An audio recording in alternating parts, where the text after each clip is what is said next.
Hey guys, good morning. It's Tony. I did buy back those calls that I had sold this week for 25 bucks. I did, let me see, what did I buy them for? I forgot how much I sold them for, but I think I lost, what is it called? I think I lost like a grand or something buying the calls back, just because I do think that there's a big chance that RKT can rally over 25 bucks, and I really don't want to lose, I really don't want to lose my shares. Currently right now I am up about 4 grand or 4,200 bucks on RKT. I don't have an expected price target for this week.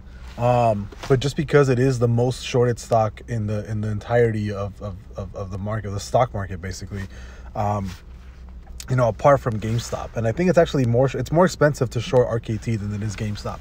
So as of right now, I am holding long term. I think I do have a sell limit at 44 bucks.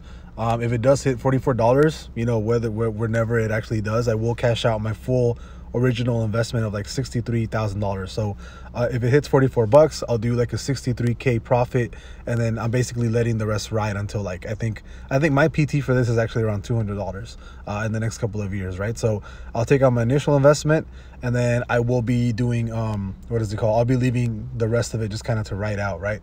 But just updating you guys on RKT, they did jump around 10% today. I do think it's going to keep going up until that special dividend gets paid out, and then basically just letting everything else ride until like forever and ever. So just wanted to give you guys a quick update on where my position is on RKT for right now.